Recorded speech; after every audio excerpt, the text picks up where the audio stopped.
Hypnobirthing by Siobhan Miller. The science stuff. Understanding the science behind hypnobirthing is crucial. This is my favorite part of the course to teach, and the part I always love to cover first, because it brings even the most skeptical on board. I think when people understand how the body works, and therefore why it's so important to be relaxed, so the muscles can work effectively, the more committed they are to the relaxation practice that comes later. Without understanding the all important how and why, the relaxation techniques taught in hypnobirthing can admittedly seem a little fluffy and at worst irrelevant. In this chapter, we will cover the physiology of birth, how the muscles of your uterus work when you are in labor, how your hormones can work for and against you, and, most importantly, what you can do to ensure that your birth is as quick, easy, and straightforward as possible. The muscles of the uterus. I suppose the best place to start is with the uterus, your baby's current place of residence. It's the uterus that is going to be working hardest in labor, so it's a good idea to be familiar with it. When I was pregnant with my second baby and on an hypnobirthing course, I was actually relatively surprised to learn that my uterus, my womb, was simply two bands of muscle. Perhaps I'm in the minority with my poor anatomical knowledge, but I'm willing to confess and accept the potential shame because maybe, just maybe, it will be a surprise to you too. I'm not entirely sure what I thought my uterus or womb was. If pressed, I think I would have said uterus was an organ and that there were muscles involved and it grew in pregnancy. A bit like the placenta, another thing I'd given very little thought to. In any case, it transpired that my uterus, and yours, is just two layers of muscle that stretch in pregnancy to accommodate the growing baby. In labor, the two layers of muscle work in unison, just like so many other muscles in our bodies, to open the cervix and then push the baby out. They are perfectly designed to do this. The more you learn about the uterus, the more amazed you will be. Contrary to the way birth is portrayed in popular culture and the media, the uterus does not have a flaw in its design that has somehow swept under the radar over millions of years of evolution. No, the uterus will do its job perfectly, if we just allow it to. So, let me describe how these layers of muscles move in labor. Firstly, there is an inner layer and an outer layer. The inner layer is made up of horizontal rings and muscles that are more densely packed towards the bottom of the uterus because it's these muscles that support the weight of the baby and the waters holding it all in place. The outer layer is made up of vertical muscles that reach up and around the internal layer. When you are in labor and you experience a contraction or surge, in hypnobirthing we tend to use the word surge because it sounds nicer and it more accurately describes the wave-like sensation you will experience. The outer layer of vertical muscles draws up while the internal layer of horizontal muscles remains soft and relaxed. Each time the vertical muscles pull upwards, the soft horizontal rings of muscle are slowly gathered up. This continues until a woman is 10 centimeters dilated. The combination of muscles moving in this way and the weight of the baby head pressing down with each surge helps the cervix to open, or dilate, to 10 centimeters. This is known as the first stage of labor, or the upstage of labor. Then, it's time to get the baby out. The uterus muscles will begin to move in the opposite direction. Instead of the outer layer drawing up, the inner layer will now push downwards, easing the baby out. This stage is called the second stage of labor, or the down stage. Again, what we see on TV doesn't usually accurately reflect this part of birth. Most often, we see a woman on her back, not an ideal position, red in the face and pushing for their lives, whilst a matronally midwife or doctor stands beside them, urging them to push more and push harder. The reality is that your uterus muscles will push your baby out. They are designed to do this, and are therefore pretty powerful. The best thing you can do is allow the muscles to do their thing without interfering. Being relaxed is key at this point, as tense muscles will not be able to work as well. What's happening at this stage, on a muscular level, is that the internal rings of muscle that were drawn up during the first stage of labor, and which are now gathered densely at the top of the uterus, the fundus, will start to push downwards with each surge. There's a lot of power in those gathered muscles, and sometimes a baby can be ejected pretty quickly. The cervix. Whilst we are discussing the uterus, it's worth mentioning the cervix. When we talk about dilating to 10 centimeters, we are referring to the cervix, which opens to approximately 10 centimeters during the first stage of labor. So what is the cervix?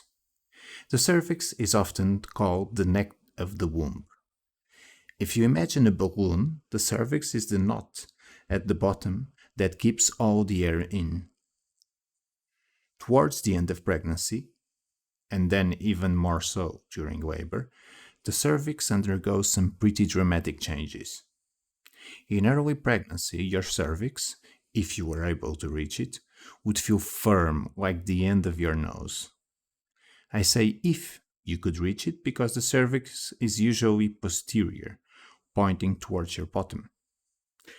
Towards the end of your pregnancy, or in early labor, the cervix starts to move from being a posterior cervix, pointing towards your bum, to aligning with the vagina, so your baby can make his or her exit. The cervix also softens and begins to feel more like the soft, stretchy part of your earlobe. It then starts to thin, efface, and open, dilate. A cervix that is thin and soft at the end of pregnancy is often described as ripe or favorable cervix. One that is still firm and pointing towards your bum is called an unfavorable cervix, which seems pretty harsh in my opinion. But if you hear these words being bandied about, you'll know now what they mean. One of the most interesting things I've learned about the cervix is that the changes are initiated by something called fibronectin. This is a protein that the baby releases into the waters around it, which is then registered by the cervix, which starts its process of ripening. Mind blown. If you are thought to be in premature labor, you will usually be offered a swab to check for fibronectin. If you're found to have fibronectin in your vaginal fluid, it could suggest a preterm labor. However, what's most significant is that if no fibronectin is found, doctors can say with a high level of confidence that you are very unlikely to be going into labor now or for the next 2 weeks. The release of fetal Fibronectin is an essential prerequisite for labor to begin, which means that the happy mantra, "My baby comes when my baby is ready," is more than just a positive affirmation. There is some real truth behind it. Remembering this bit of trivia and being able to trust that your baby will come when your baby is ready can really alleviate some of the stress you might experience in the later weeks of pregnancy as you wait your little one's arrival. UFO positions. What's a flying sorcerer got to do with anything? Well, just to be clear, I'm not talking about that type of UFO, and I promise you, I am not about to launch into some strange birth alien analogy. No. UFO is an important acronym to remember when it comes to giving birth. U is for upright, F is for forward, O is for open. Any position which enables you to be upright, forward, and open is the best position for giving birth. Now, I'm not going to be prescriptive and tell you that squatting on all fours is the single best position, because that wouldn't be true. The best position for you is the one that feels more comfortable for you. Every woman's pelvis is slightly different, as is every woman's baby and the position of that baby, as he or she descends. This means that different positions will feel more comfortable for different women. That said, whatever position you adopt, try and remember to be upright, forward, and open. Good UFO positions include squatting, kneeling, standing, leaning over a table or hospital bed, sitting on a birth ball, sitting on a birth stool, sitting on the toilet, and on all fours. I'm pretty sure this list isn't exhaustive. There are many positions which enable you to be upright, forward, and open. To clarify, upright doesn't mean you have to be standing straight and tall. Upright simply means having gravity on your side, as opposed to lying down. So kneeling, sitting on a birth ball, squatting, these all count as upright positions. So why is UFO so important when it comes to giving birth? Having gravity on your side helps speed up your labor and birth. When you are upright, the weight of your baby's head, the heaviest part of their body, will weigh down on your cervix. This pressure, in combination with the surges, will help your cervix to dilate. Then, when it comes to the downstage of labor, gravity will help your baby to descend down the birth canal as your uterus muscles push powerfully. Lying down, flat on your back, means you don't have gravity on your side, and although your uterus muscles are strong and powerful, they may not have the power needed to push your baby uphill. That's why the risk of requiring intervention and assistance, in the form of forceps or ventos to pull up the baby out, increases if you are not upright. Being in a forward position, as opposed to being in a reclined position, helps because your baby will be encouraged into the optimum position for birth. Head down, back to bump, baby looking towards your bottom. If you lean forward, gravity will help ensure the back of your baby head rests by your pubic bone and their back runs parallel with your bump. Whereas if you recline, gravity will pull the back of your baby's head around your coccyx so that their backs now runs parallel with your own. This is known as back-to-back baby. There is nothing wrong with having a baby-to-back baby, and babies are born vaginally in this position all the time. It's really very common. But by adopting a forward position when giving birth, you are doing what you can to encourage your baby into an optimum position and ensuring a quicker and more comfortable birth for yourself and your baby. Finally, open. Obviously, nobody's going to try and give birth with their legs crossed, so what I really mean by open is giving your body the space to open to its full potential. Your body will be full of an amazing hormone called relaxin when you are in labor. In fact, in pregnancy, you already have a lot of relaxin in your body. This hormone is responsible for softening all the ligaments, muscles, and connective tissue in your body so that everything can stretch to accommodate your growing baby. Quite miraculously, really. You may have noticed that your ribcage has expanded and your hips have become wider. All that is down to relaxin. Your body is literally making room for the baby. Now, on the contrary to allowing your body to open, if you lie flat on your back, you actually restrict your body's capacity to open by approximately 30%.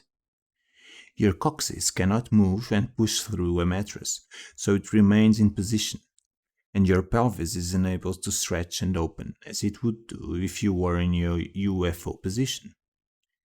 As a result, the space available is significantly smaller, and therefore it becomes more difficult for your baby to be born, and the risk of requiring intervention increases.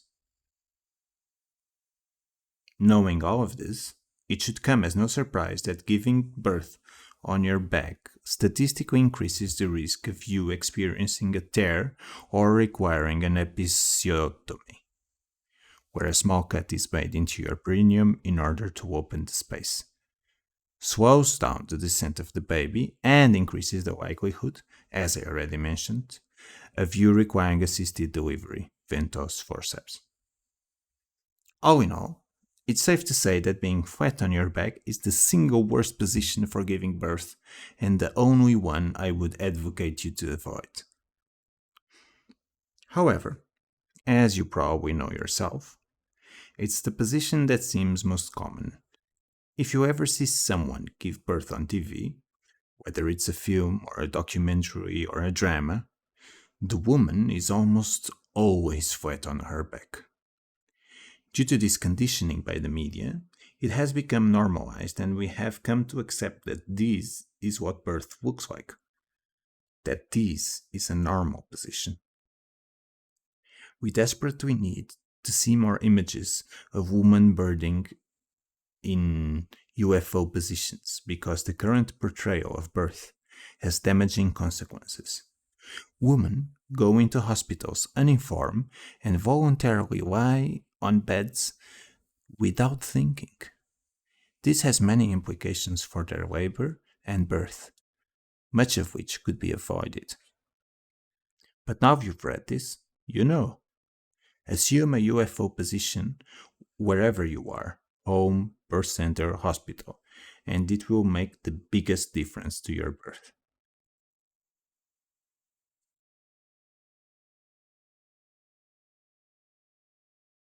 What muscles need?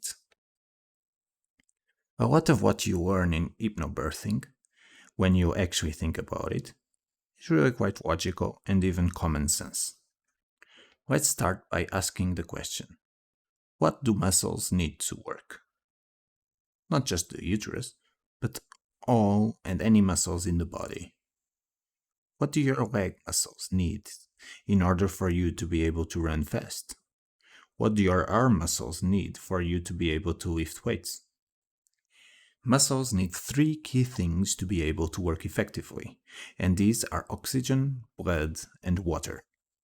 In all instances when you are exercising or doing something physically demanding, your muscles need to have good supply of blood and oxygen in order to function and to be hydrated and fueled if they are to work effectively.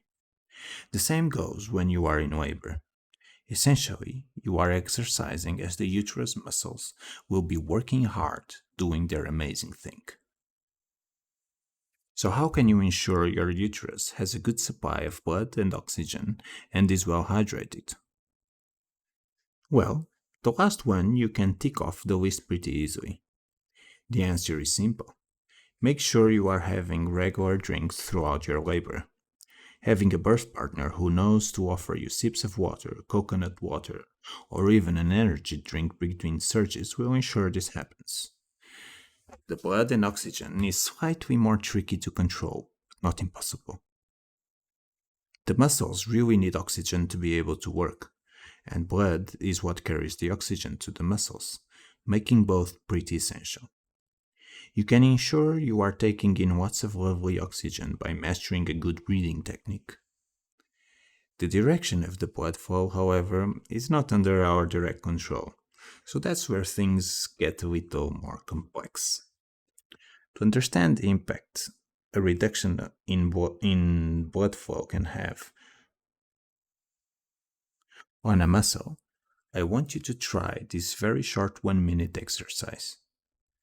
I call it the timed elevated hand clenching demo.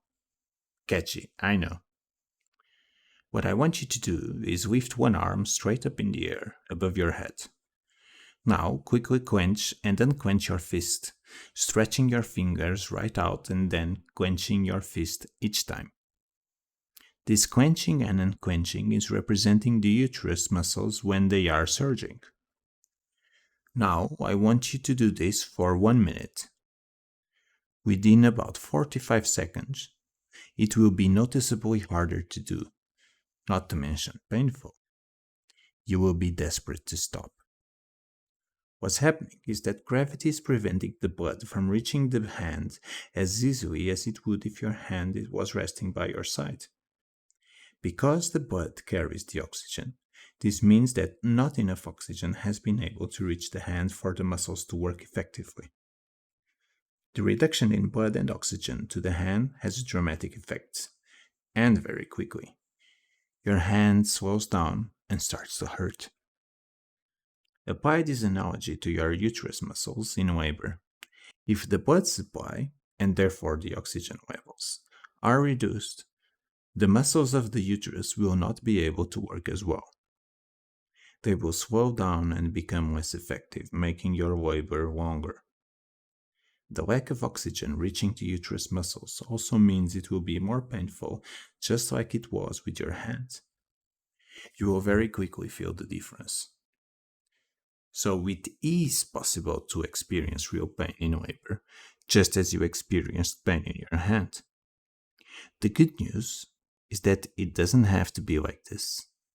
There is another way.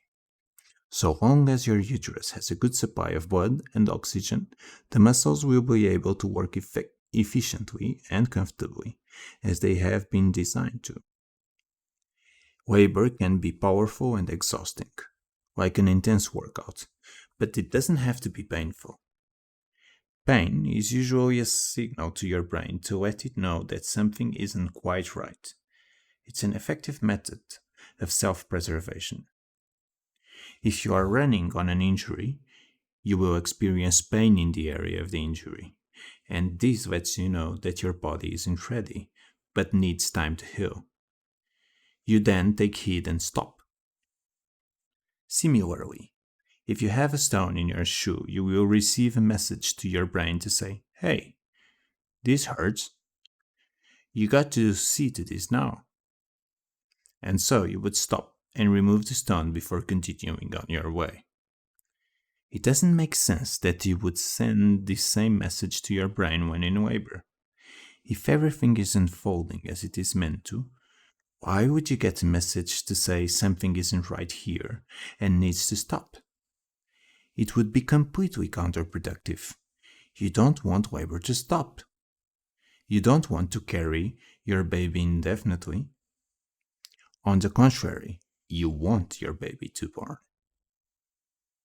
What's happening is actually completely right, and there's no reason for it to stop.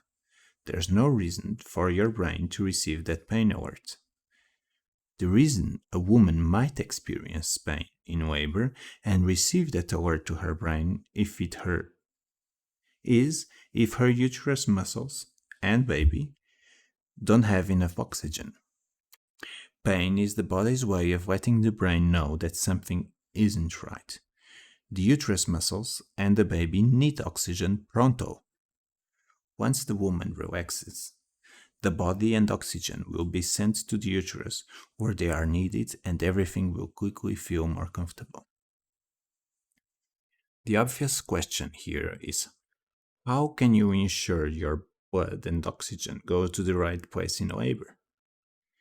The good news is that when you are in natural labor, the body, because it's clever, will send the blood carrying all the lovely oxygen straight to your uterus where it is needed. Ensuring it stays this way is another thing altogether, though. The solution lies in being relaxed.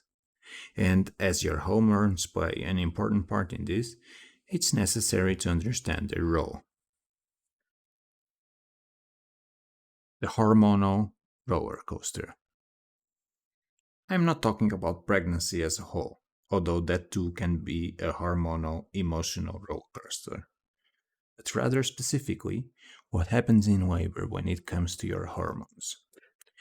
It's really important that you understand this bit because it's key to having a better birth.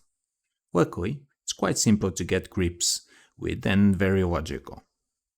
There are two main hormones you need to know about: oxytocin and adrenaline. Let's take a look at oxytocin first. Oxytocin. You may have heard of oxytocin before.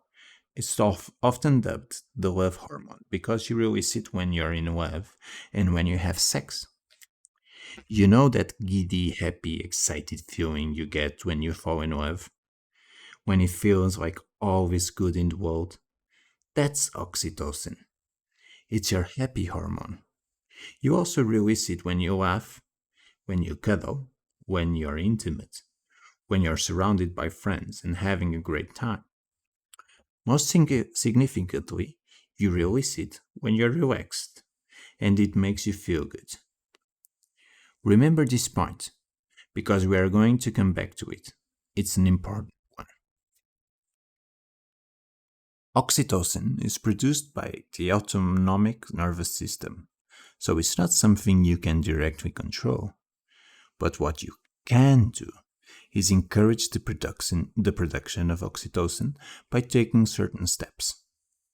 For example, you might not be able to flick a magic switch so that your body is full of oxytocin, but you could initiate intimacy with your partner that could lead to foreplay and or sex. And then, if you were to orgasm, you could be pretty confident that your body would be producing oxytocin. That's what I mean by encouraging the production of oxytocin. We know what feels good for us, and we can choose to do that. Of course, it doesn't have to be sex. It could be a bubble bath, candles, and your favorite music. Whatever it is, you can make a conscious effort to create an environment in which you feel safe, relaxed, loved, and happy. This is the environment in which oxytocin flows. Why is oxytocin so important when it comes to birth? The answer is that oxytocin is actually the hormone responsible for fueling every single surge, contraction.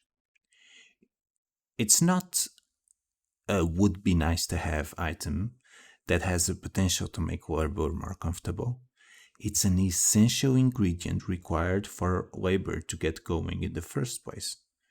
So essential, in fact, that if you opt for an induction, the drug you will be given is syntocinon, which is simply a synthetic version of oxytocin. I've already mentioned a few examples of when you might release oxytocin, namely situations in which you are relaxed and feeling good. Sex is often given as an example because when you orgasm, your body releases a whole lot of it. That's why an orgasm feels so good. I also said to remember that point about needing to be relaxed to produce it and it making you feel good. Now consider birth. Are you beginning to join the dots?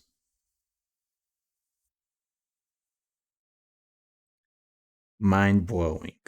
Game changer fact. Labor is designed to feel good. Your labor is fueled by oxytocin. Fact. Oxytocin makes you feel good. Fact. Labor can feel good. Fact.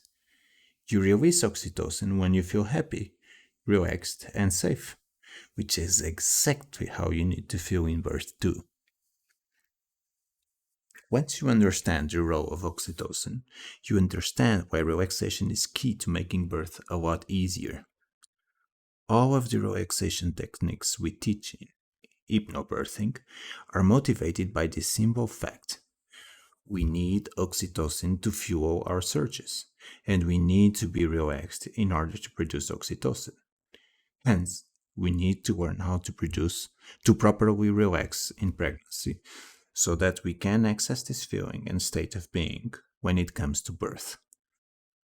So, if the hormone that at all other points in our life makes us feel fantastic is the same hormone that we produce in labor, why do we grow up thinking birth is going to be horrible and painful?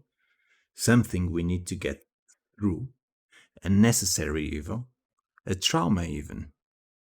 Why do we think it is something to be feared when it is designed to feel good? And it truly is.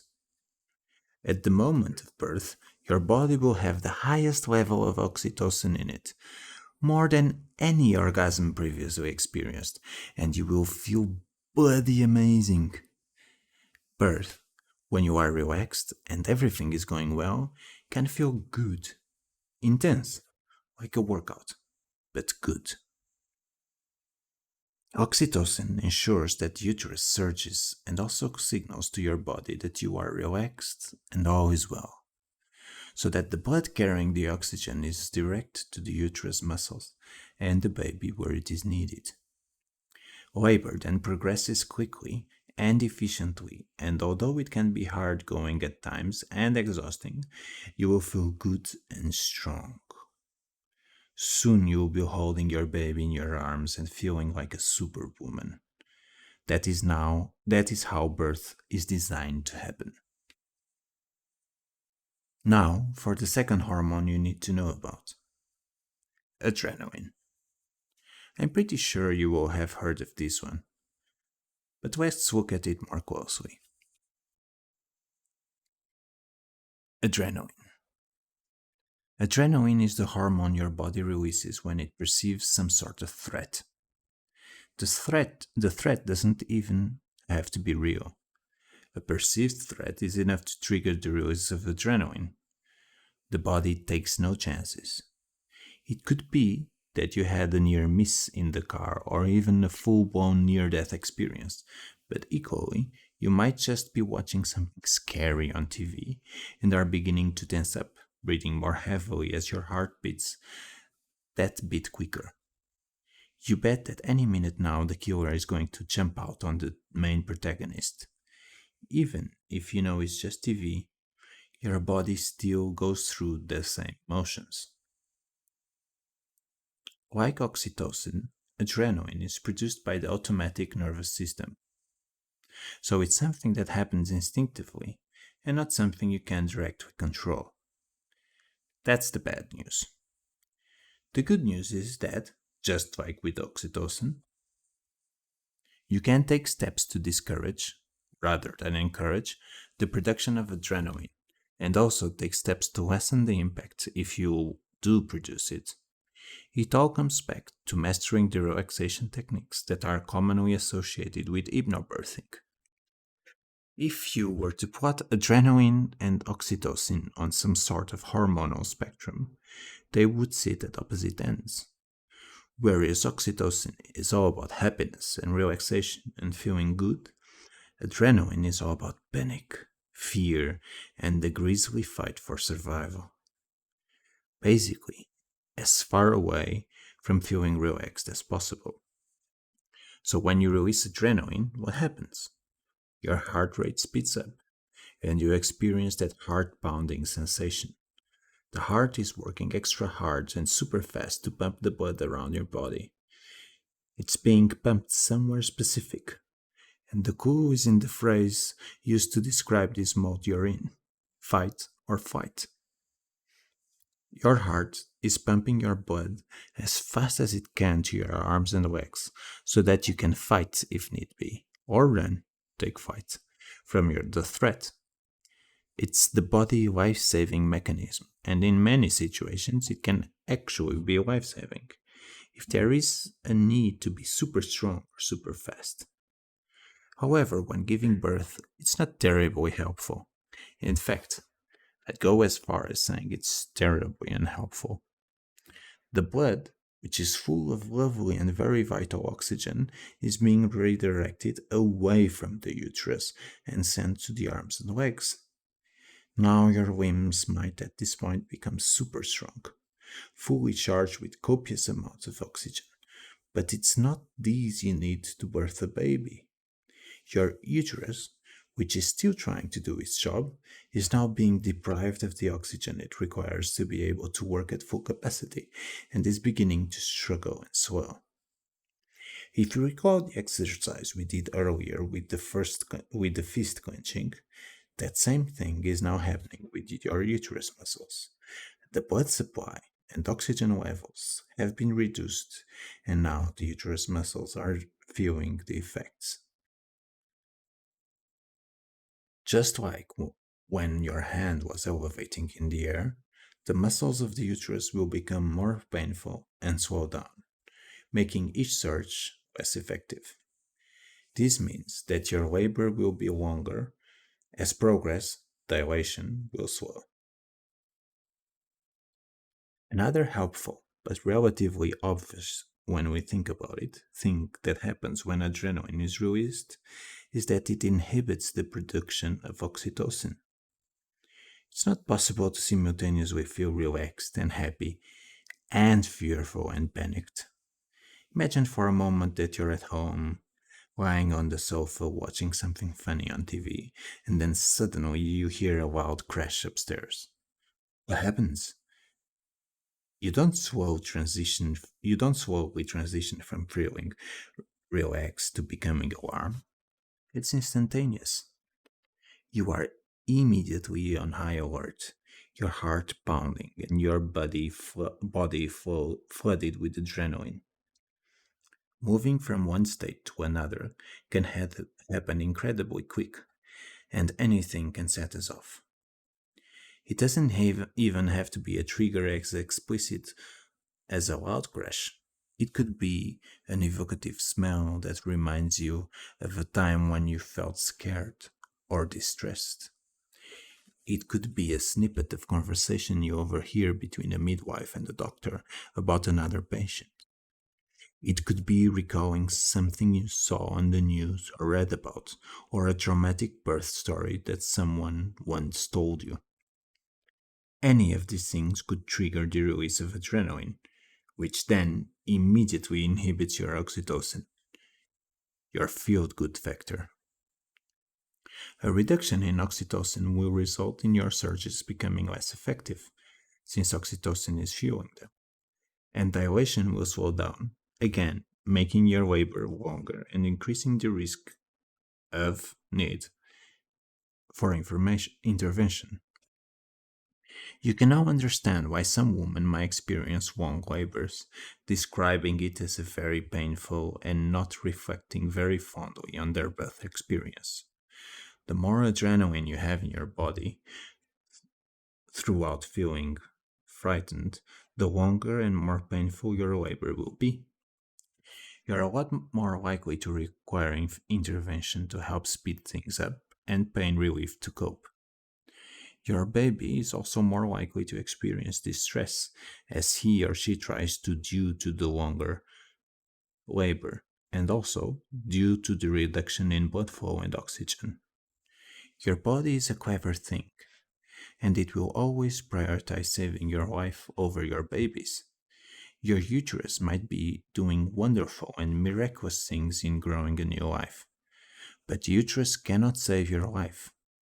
So, if there's a threat, real or perceived, the body will take the blood and oxygen away from the uterus and send them to the arms and legs, where it believes they are needed in order to fight or flee the imminent danger that threatens your life. It's not quite clever enough to recognize that the threat may not be real and that your not going to thank it for depriving your uterus and your baby of vital oxygen when your life doesn't actually need saving. Once you understand how the system is designed to work, it's clear that being frightened about birth does nobody any favors. Interestingly, this isn't new knowledge. In fact, the negative impact fear has on birth was recognized some time ago by a famous British obstetrician called Dr. Dick Red. He explored the knock on effects of fear back in the early 1900s and developed a concept which is now known as fear, tension, and pain cycle. If you feel anxious and frightened in labor, the body and oxygen going to the uterus muscles is reduced, and thus the muscles become more tense and then more painful. If you are experiencing increasing pain, do you think you would feel more or less frightened as time goes on? More frightened, of course. And then the cycle continues, and the panic mounts. Fear results in muscle tension and pain, and the pain causes the fear to increase, and so on, and so on. This is sadly a common scenario that can unfold. A woman is in labor, feeling frightened and producing adrenaline. Her uterus muscles will be trying to do their job, but with limited blood and oxygen, they will be struggling.